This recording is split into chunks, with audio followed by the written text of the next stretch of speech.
Hello, welcome back to another episode of Mac and D. I'm joined on the mic by James Dunkin' Donuts. How you doing, James? I'm pretty good, buddy. I think I'm down to like two fantasy drafts left, one dynasty, so like just a rookie draft, and one just normal draft. Only two left. Wow, that's shocking. I think I have a handful still to go. Also, kind of the same way where they're the shorter ones, none of the big long variety left. But yeah, it's been a fun draft season. I feel like I'm coming out of my drafts feeling better than I usually do. Usually I'm like, I whiffed. That eighth round pick. I spent it on Mike Davis. Like I already kind of feel bad. How are you feeling coming out of your first handful of drafts? So my Bros League one that I've talked to you about as being kind of like my preferred league. I was at that 12 spot that was just tough. I think I made the best of a rough drafting situation. I mean, you saw my roster. I think you and I kind of both agreed I did about the best I could, but it felt like either you go zero RB because that's just what's falling to you, or you start reaching like 20 spots for a running back. And I kind of ended up leaning more zero RB. So we'll see what happens. Yeah. Or I mean, you can kind of do what I do, and life gives you lemons. You make Devon A chain. You go for the early second round running back, maybe a little bit early, and yeah, I mean, it's not necessarily a reach whenever that's just kind of the cards that you're dealt. So yeah, I've liked the teams that I've seen from you. Who have been some of your favorite late round sleepers? I know that's kind of been an emphasis for you. It's like, hey, let me get a little head of the waiver wire, and let me get some of Mhm. those guys in the very late few rounds rather than trying to wait in a couple of weeks to see who those guys are going to be. Let me get them ahead of time and not have to deal with the whole process. Were this a week ago, right? It would be one Bill McCory. See him. McCroskey. What's Krosky? Merritt Krosky? What? How do you Krosky Barrett, yeah. Thank you. Krosky Merritt. It'd be him. I think within the last week of us recording, he has gone from ADP like 150 to ADP like 70. I mean, people are a little too hyped on that guy to the point now where it's like, I think some of the more exciting pieces would be Rodriguez is kind of exciting. I Mhm. think Eckler offers a okay floor, but not a ton of upside for a sleeper pick. Dylan Sampson's starting to move higher and higher, but I mean, he's been a guy I think I've gotten on every team with like last pick, although he's starting to move up. Um, One guy that's again, you and I have talked. I don't love him as a player. I think he's better than the Browns give him credit, but he's just clearly not in favor with the Browns. Is Jerome Ford is now a last pick flyer that I think will at least give you 6 to 8 weeks of pretty solid production. We kind of saw it last year. He was like a top 20 running back through the first 4 weeks until he phased out. Might be the same story this year. But I think Dylan Sampson is just primed to get like 20 touches plus a game. Yeah, and I think the big thing that is going on with that, of course, is the Judkins potential weird legal battle on top of potential suspension. And even if he doesn't get a suspension, which it sounds like from the NFL, that's not going to happen, as you keep pointing out to me, he's not on a contract. He's still working through that whole ordeal with the Cleveland organization. And then even once he signs a contract, he's got so far to go to catch up to speed. Like I feel like there's a pretty decent chance we don't see much of Judkins this upcoming season while he just works his way on being on the practice squad. There is always a chance that it's like a Kareem Hunt getting inserted into the Kansas City Chiefs situation where it's like a very easy, fits like a glove, knows what he's doing sort of thing.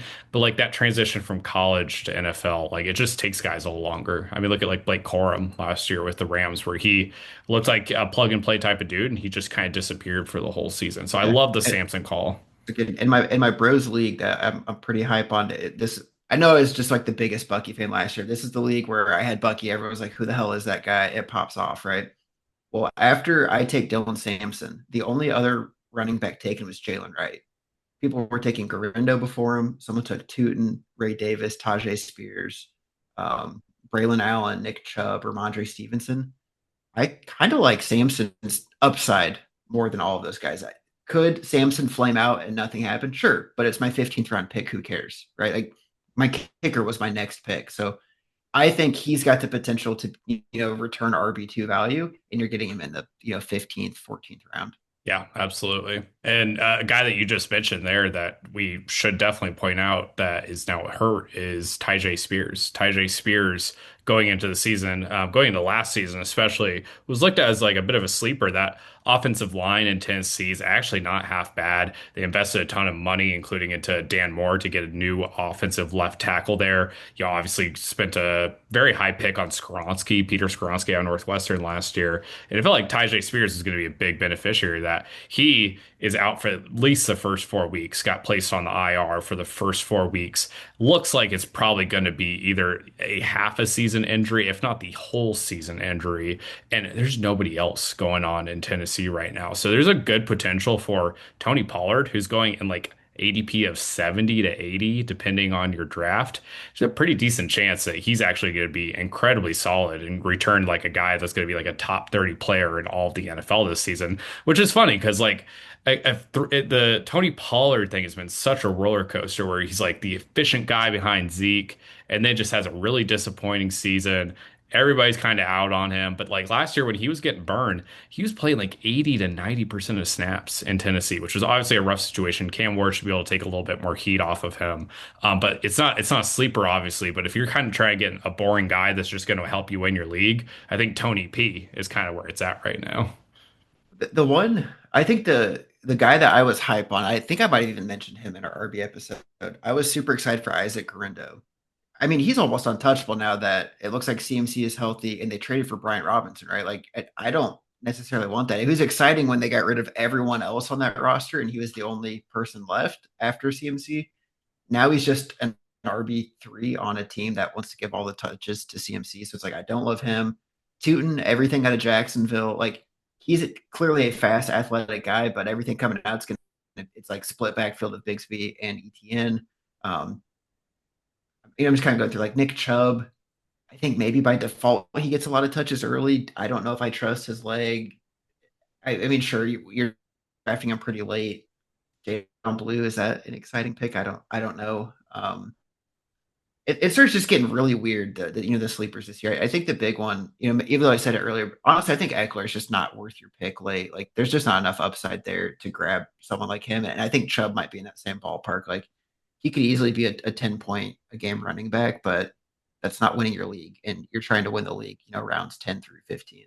Yeah, I think you're pointing out a really important thing is like some of the sleepers are sleepers for a reason, right? These are guys that you should be honk shoeing, you should really be sleeping on them still because they're just not worth it, right? You should find the guys that you find enticing, and you just pointed out a ton of dudes in a row that are just they don't have any sort of path to being a good return on your investment realistically. You mentioned Jalen Wright really struggling in preseason right now, averaging like 1.5 yards per carry in the preseason.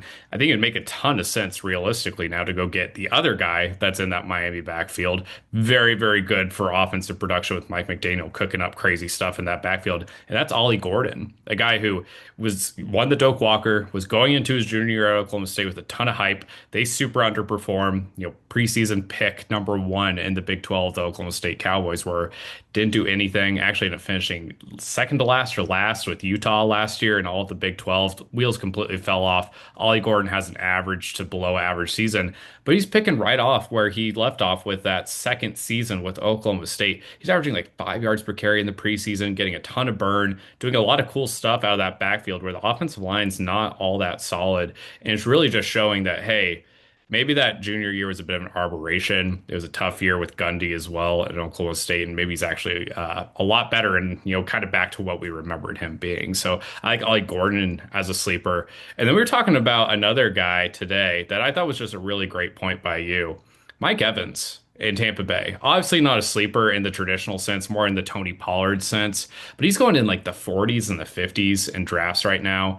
Everybody knows his shtick, right? It's get that 50 yards per game and a touchdown, right? It's like getting a Coke and a shot at a bar, right? Or a beer and a shot, excuse me. Very simple, very classic, but everybody knows what you're getting with that. Mike Evans is looking better by the day, though. Mike Evans is obviously wide receiver 1 still going into the season. Chris Godwin has not returned to practice. Looks like a week 2 or week 3 return to practice for him. And then Jalen McMillan, the top guy in their draft last year, is going to be on IR for at least the first 8 to 9 weeks with a neck strain. And then we have, of course, Trey Palmer, my boy, the man who wakes up pissed and he's scoring touchdowns, gets cut today by the Tampa Bay Buccaneers. So things are getting very, very dicey in Tampa Bay. There's not going to be a ton of mouths to feed, it seems like. Obviously, you got Rashad White out of the backfield, and then you have Emeka Ibuka in the first round this past year, just got drafted. So I think Ibuka's stock is a little bit up, but I think you can very, very plainly see this very crowded Tampa Bay wide receiver core is getting shallower and shallower by the day. There is going to be some leading on Mike Evans realistically, and I don't feel any pause drafting him in the 40s or even the late 30s now. Yep. Does Kate Otten move up your board at all? Yeah, I mean, naturally, I think Baker loves his tight ends to a degree. David Njoku never ate better than whenever Baker was there, realistically. So I don't think it hurts to get Otten. But yeah, he's still going to be, a late round pick if you're just going zero tight end, which I love that strategy, as you know. Any other sleepers you're loving? You seem to be a big Dante Thornton guy nowadays. That seems to be something. Woody Marks, we've been kind of saying, hey, it's been really good in preseason. There's nobody else. You kind of pointed out Joe Mixon being hurt, Nick Chubb being on that last leg. Maybe Woody Marks is the guy that steps up because Dameon Pierce is falling out of favor with coaches. Yeah, I mean, we've hit a bunch of running back. Generally speaking, I think there's more value to find running back sleeper just because you kind of know who the dog is and wide receiver. They're a little bit more predictable. So, like, my bench is like six running backs and then a couple of later guys, a Dante Thornton Jr., to your point, a Kyle Williams who has a chance to take over a Patriots, target share. Um, Calvin Ridley, I think, has fallen too low. And then this depends where you draft. So, like, I got Calvin Ridley, I think, in like the 90s. Yeah, or so I guess at the beginning of round eight. So that would be a 96 in a 12-man league. Like, that feels pretty low for a wide receiver one on his team. I don't think his upside is astronomical, but he could be like a mid Calvin John or not Calvin Johnson, Jesus, a mid Mike Evans type season. So, like wide receiver 20. That's a good serviceable wide receiver too, right? I mean, his quarterback play is only going to get better than it was. And he still put up 200 points last year with a, a who's who of who gives a shit at in Tennessee. So Yeah, I think it's a good call. I just always prescribe if you're gonna draft Calvin Ridley, do it with some big old sunglasses on because you do not want to watch any Calvin Ridley game while he is on your team. He's going to have the most amazing route that is run. He's going to get wide open in the corner of the end zone, and then ultimate butterfingers. The ball's just going to sail off his fingers because it's going to be the Calvin Ridley experience, which is just, hey, he's going to get his 1,000 yards this season. And I think it's very likely with Ward. Ward loves to feed his receivers. It's just going to be tough watch because he's going to have that potential to get up to a 1,600 yard type season. He's just not going to actually do it. He's going to scratch the surface of being tantalizing and then, bet the wrong way. Another guy that people keep talking about as a sleeper is your boy Pat Bryant and that Denver Broncos offense. Rookie receiver out of Illinois really was that safety valve for old Luke Altmaier last year at Illinois. It's really shown out in preseason, seeming to be the wide receiver two across from Cortland Sutton in a lot of ways. And we know Bo Nix really likes to air it out. So I think there's a decent chance that if you're looking for a late round receiver, which I agree, it's a little easier to find your Ray Davises, in the late rounds for a late round running back than maybe a guy who has a ton of receiver potential because it's a bit of a dead zone. I think it makes a lot of sense to kind of go for like a Pat Bryant type in those later rounds.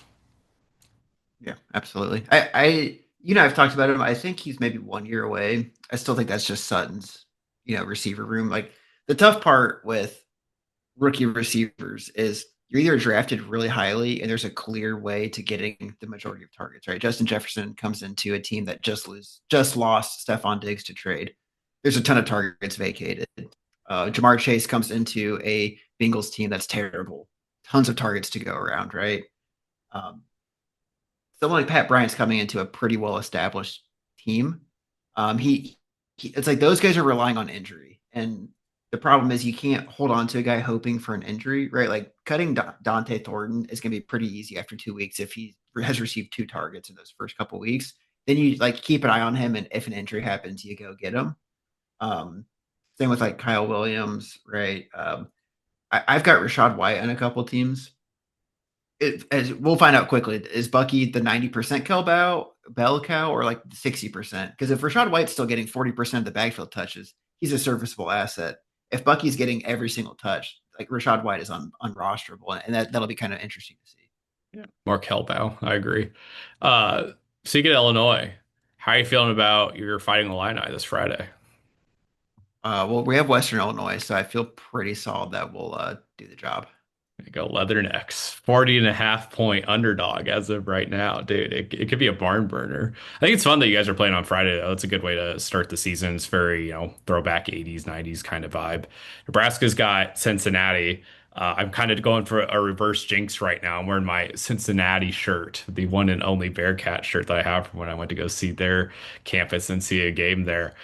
Just try to hopefully we end up being able to shut down their quarterback. They were a struggling team last season, but playing that away game in Kansas City at Geehaw Field, I think actually gives us a pretty good chance. Apparently, we're outnumbering them 10-1 in the ticket sales, which is not a surprise, but it's doubly tough whenever, yeah, we're 2 hours away. Meanwhile, Cincinnati's like 10, 11 hours away from the Chiefs Stadium. Um, I think that might be the biggest piece of news that's come out in just the last couple of days is we have an engagement, James. I feel like it needs to be celebrated. I got an ESPN alert about it because it was so dang important. Travis Kelce and Taylor Swift are going to get married, man. Is that insane? The most important sports news, obviously, to happen in the last 25 years. I'm glad that was brought up. It's a power couple, man. You have Taylor Swift from Cats, and you have Travis Kelce from Happy Gilmore 2. Two of the biggest actors and actresses just kind of joining forces like that. Who would have thought? It's truly a power couple in Hollywood right now. Can't be stopped. Absolutely. So last week we were working through our division winners and wild card recipients on both the NFC and the AFC side. Let's rehash those a little bit and then we'll get into some playoff picks. Obviously, playoff football is a little bit different from regular season. Regular season, we're also considering what that schedule looks like. So just because they're a 7 seed doesn't mean they're necessarily counted out. James, let's work through the AFC side first for both yourself and myself. Who are you feeling in the AFC playoff side of the bracket? Yeah, do you want me to just go East through wild card? Sure. Okay, so East Bills, North Bengals, South Texans, West Chargers, wild card Ravens, Chiefs, Pats. I think the Pats could sneak in at 7. Yeah, and I was saying today, like the last time you and I both put the Patriots in for the playoffs, it was like 2023, and that turned out incredibly poorly because the Patriots ended up having like the number 2 overall pick, which allowed them to get Drake May. So like all positives in every sense of the word. We love the prince who was promised, but yeah, I'm a little nervous because we both have the Patriots as that 7 seed, that sneaky 7 seed. What makes you optimistic about the Patriots season to get them into the playoffs? A competent coaching staff, right? You bring in Vrabel, you bring in Josh McDaniels. That's a great start. Um, Improved offensive line, improved weapons around Drake May, much improved defense. I mean, I think we added 2 defensive linemen, some linebacker too. Like we added a lot of guys that bolstered what we needed. Our defensive back should still be pretty rock solid. Just kind of a classic stay healthy. I think you can surprise some people this year. Also, the Dolphins and Jets aren't scary, so that helps. We're going to play that you got fourth in your division type schedule. Yeah, I think the Giga Chad coach is really in right now. You got the Dan Campbell coming in for the Lions and really turning things around really quickly. And very similarly to the Lions, I feel like the Patriots are doing all the right things in that they're just leveling up the roster. Guys who are starters previously on a pretty inept team are now backups or even getting cut because they're simply just not there level wise in terms of talent, in terms of discipline, or even a culture fit, which I think goes a long way with like a Mike Vrabel type. You're floating around like signing Deontay Johnson today, and like that could go either way, right? Where it's like, hey, he is a not a culture fit, and Vrabel's going to make him a culture fit and turn him back into a Pro Bowl level receiver, or he's just not even going to cut it. He wouldn't even be good enough for this current iteration of the Patriots roster after he got cut by the Browns. So I'm excited. I know you're excited. It feels like maybe we should temper expectations a little bit. But looking at the schedule too, at the end of the day, it's a last place level schedule. It's going to really make things a bit of a cakewalk for you guys in the early season and maybe build up some momentum going into October, realistically. In the rest of the AFC, you're super high on the Chargers, yet you have the Chargers losing to the Patriots in the first round. Interesting. Yeah, I picked kind of my how I'm seeing the season. When it's this far, it's really, really tough saying. So then that was just like, you know what, let's just get all the way hype. Let's let the Pats be the first ever 7 seed to beat a 2 seed kind of thing. Let's just see what happens. Yeah, and I mean, with this, we're predicting the matchups, and then it's like you got to kind of have to play the matchups. But you pointed out the improvements on the defensive line, having like Milton Williams in there. I think he's going to really be able to beat up on that weak interior of the Chargers' offensive line, for example. Like Zion Johnson is going to eat his lunch all day long. And yeah, I think that your guys' corners would be able to really easily shut down that Chargers wide receivers. I mean, imagine a Lab McConkey trying to go against Gonzo. Like, that's no competition. You know, Gonzo's also going to eat his lunch. So I think that could be a very good matchup, and it honestly just be a bit of a coaching duel a little bit between Harbaugh and Vrabel. So I don't hate the call. It's just funny to see it. Patriots playoff win once again. You know, you thought you killed the Death Star, and you didn't actually. You got Bengals over Ravens.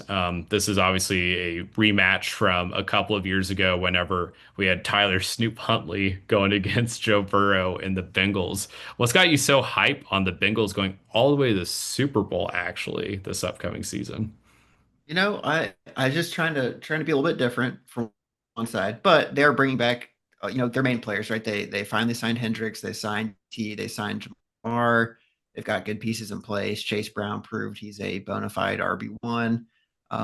There's things to like outside of their offensive line being abysmal. Yeah, the offensive line being bad, and yeah, just the defense in general being rough. You point out the Trey Hendrickson re-signing, and it's like he only signed for 1 year, which is every Bengals fan I know is basically just like, great, we could do this again next year. Can't wait. This is gonna be so much fun.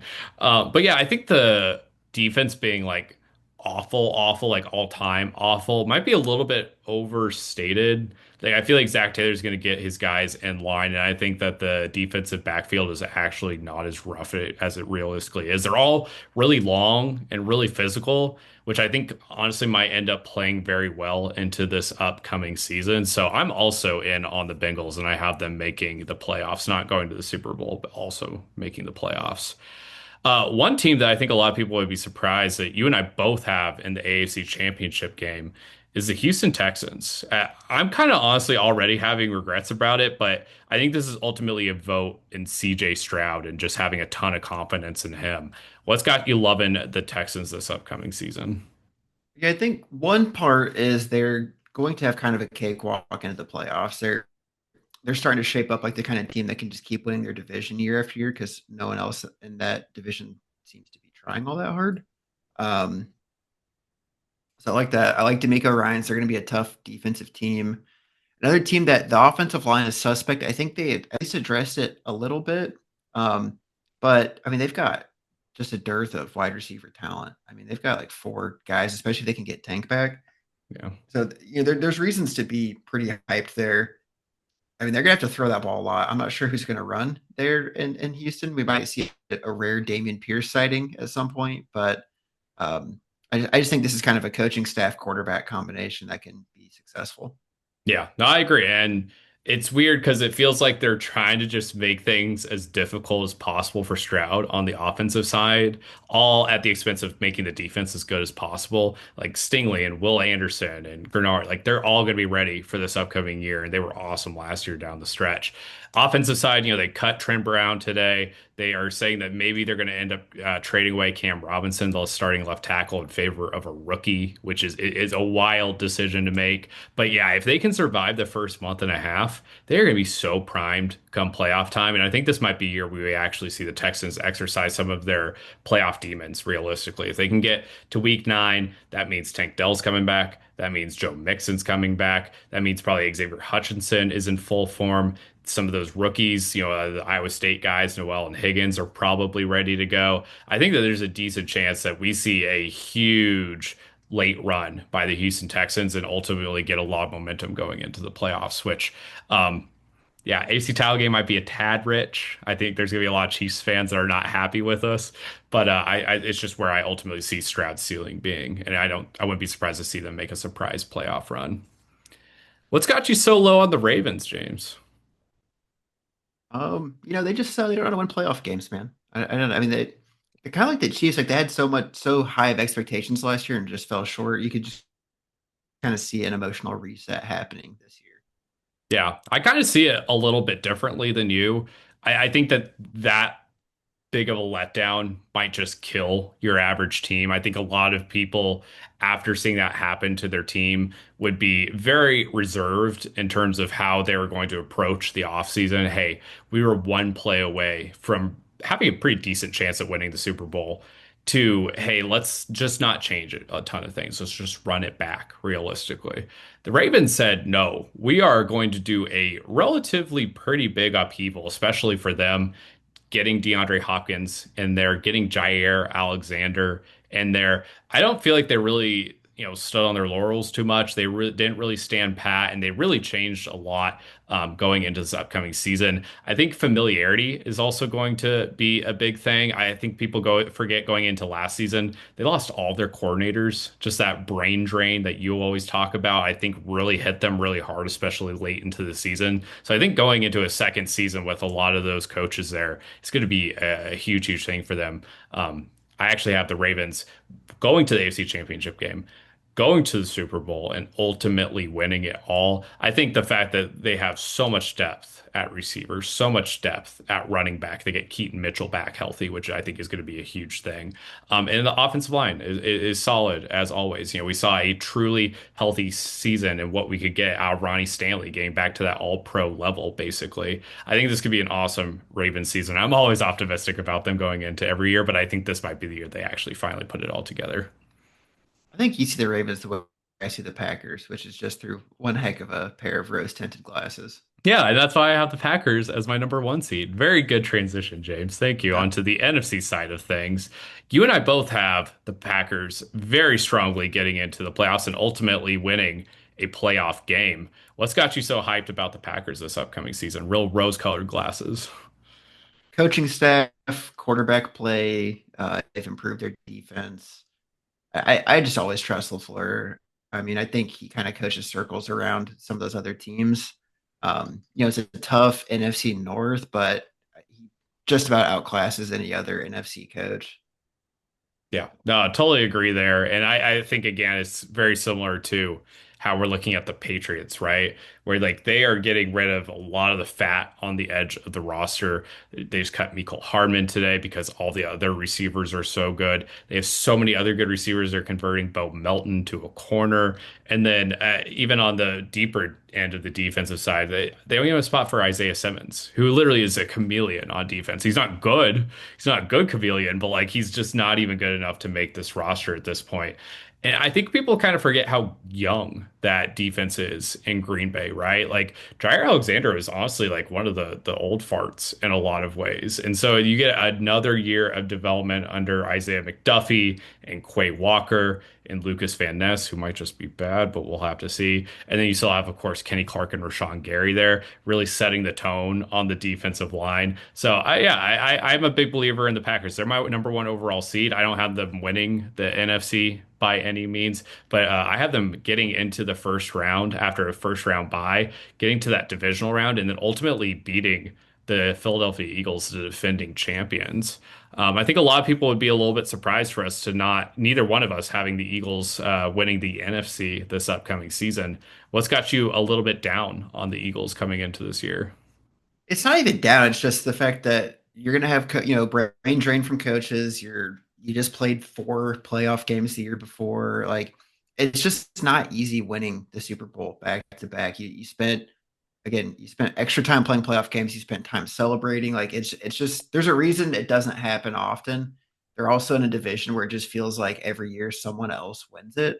I said, they're going to break that curse, which is reason enough for me to be like, tip your cap to them.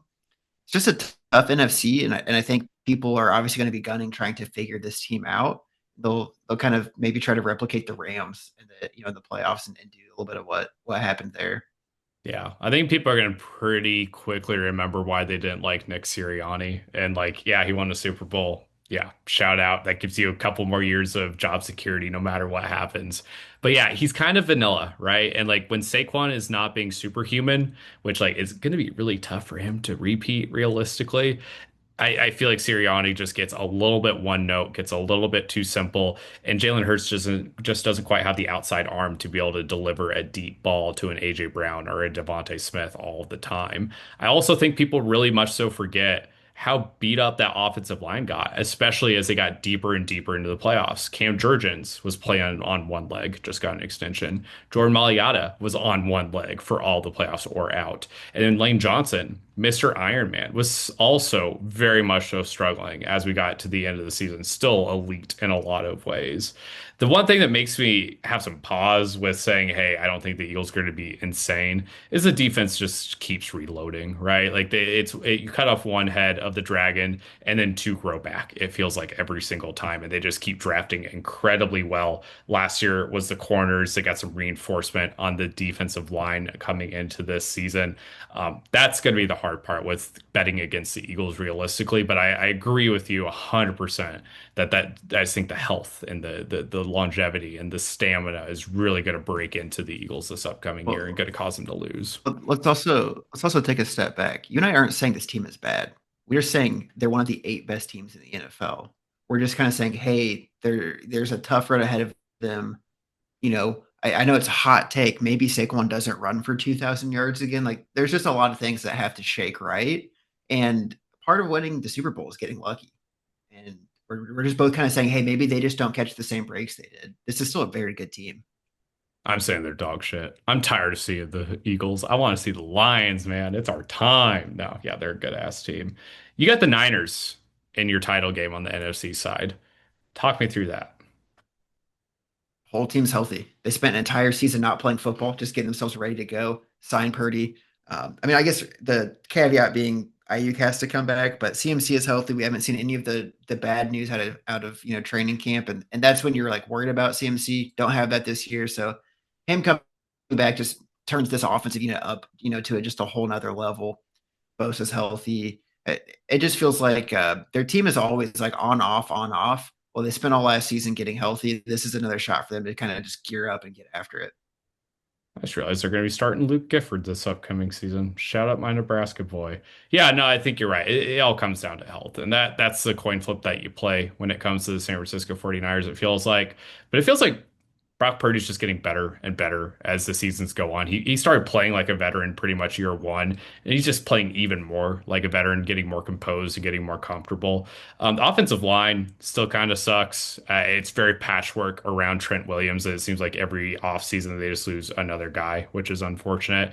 And yeah, honestly, the defensive backfield is in the same spot. They just keep losing a top guy to free agency pretty much every single year, like Hufanga, for example. So those are the parts that give me pause, which is where I don't have them making it all the way to the NFC title game necessarily. But the work that they're able to do to be able to put guys in positions to succeed. If Christian McCaffrey is good to go, even if he's not good to go, I think Brian Robinson for a real life pickup was a really, really smart move because you can't really count on 17 games of CMC. He only played 4 games last year, even after being awesome back in 2023. So they're going to be banking a lot on Juszczyk to be really kind of that next level of the offensive lineman. And they're also going to be banking on George Kittle to be doing a lot in those 11 and 12 personnel type formations. So those are going to be the big things. And James, we can't forget, they also got Sky Moore, dude. Sky Moore is going to change everything for this team, which really makes them a Absolutely. playoff contender. Super Bowl Immediately, champion, Sky Moore. he has the experience, James. He knows what to do when he gets into these big moments. He's going to give you 200 yards on the season and nothing more, nothing less.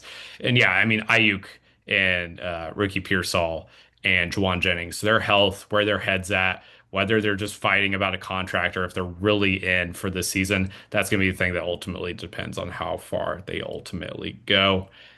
Lastly, James, we got to talk about the Detroit Lions. You have them winning the Super Bowl. I have them making it to the Super Bowl and losing to the Baltimore Ravens. Where's your head at with my Detroit Lions? I think I'm viewing them the way you view the Ravens. Like, this team has the right grit to take the lessons from the past 2 seasons, realize that, just because you're a dominant regular season team, it doesn't mean anything once you get to the playoffs. And I think it's going to help them focus up and just, finally finish the job that they started. You got Hutch back, which is going to be huge. He stays healthy, just puts so much pressure on opposing quarterbacks. You've got all of your offensive guys back. Like you've got a lot of great pieces back. I've been very vocal saying Jahmyr Gibbs takes a step up, which is wild. Thinking, I mean, he was like RB2 last year, and I think he still has another gear he can click to make something happen. So I think there's just a lot to love about this Lions team. Yeah, no, I think it's fair. I mean, as much as I think that they've had a bit of an exodus over the last little bit, they also have had some reinforcements come in. I'll give it to Isaac Tesla that he has slotted in beautifully so far. I was kind of critical of that pick on draft day. And he has been awesome in preseason, truly one of the delights to watch. And it's not just all sizzle. There's a lot of substance with a lot of his play so far, it seems. Obviously, we still got to see the regular season. I'm a little worried about the offensive line still. They cut Dan Skipper today, our backup offensive lineman. That was a bit of a Swiss Army knife for a lot of the different things that we needed. Plus, he was awesome whenever we want to do a trick play to him. So I'm going to miss him in a lot of ways. We're starting a guy named Christian Mahogany this year, James, at left guard, which is such a big step back from a Kevin Zeitler. Christian Mahogany sounds like a religious piano to be like, oh yeah, I just got that Christian Mahogany, I just bought it down at the music store this past week. That gives me a ton of pause. And then the defense is already beat up, which is unbelievable. Like, how does that keep happening? Alan McNeil obviously is already hurt, put him on IR. Josh Pascal is on a non-football injury related list already. He's a rotational defensive lineman for us, so that's a little bit tough already. But the defensive backfield, man, like it's a risky defensive backfield with Kirby Joseph back there, DJ Reed, Brian Branch, but like those guys come up money more times than not. And like that is the thing that just really you can hang your hat on. And not a lot of teams in the NFL right now can look at that defensive backfield and say, hey, we have a better group. And that gets me really, really excited because as a guy who watched Chris Houston growing up, an absolute turnstile at cornerback, it's fun to have a true top guy at corner. And as a Patriots fan, I'm sure you can empathize and sympathize with that because it's just a good place to be in a lot of ways. How are you feeling about your Super Bowl matchup, Bengals and Lions? What gives you the Lions edge there? I think it's going to come down to that defensive line for the Lions just picking on, a okay offensive line. Obviously, Burrow's been good. He's shown he knows how to scramble, keep plays alive. Going to be tough for that, as you said, that defensive backfield to stick with these weapons for the Bengals. But I think they can generate enough turnovers or enough pressure to cause turnovers to happen, and that'll give them enough. And also, Dan Campbell's just got balls of steel. He can outcoach Zach Taylor. I don't disagree. I love Zach Taylor. He's my soy boy, but yeah, he's probably a little too vanilla for whatever Dan Campbell's got cooking up. And yeah, I'm also kind of in the same spot. Like I think getting to the Super Bowl is all going to be determined on, hey, what does Aiden Hutchinson do? If he gets the 20 sacks that you and I are both envisioning, converts a lot of those pressures into actual takedowns of the quarterback, it's going to be lights out for a lot of the NFL. The only thing that gives me a lot of pause too beyond the offensive line is the schedule is brutal for the Lions this upcoming season. A true first place schedule upcoming for them. So yeah, just to reiterate, we got James Bengals losing to the Lions in the Super Bowl. I have Ravens over Lions in the Super Bowl. It's gonna be a lot of fun this season, James. It's gonna be a lot of fun. I mean, hey, I hyped up the Lions. Like, you still have them in the Super Bowl. I mean, come Yeah, on, what, like, I'm on the same page, man. okay. I don't want to be disappointed. I'm tired of getting hurt, Are you James. saying you, a Lions fan, are used to disappointment? Hurt people, James. All Gotcha. right. Talk to y'all later. Bye, everybody.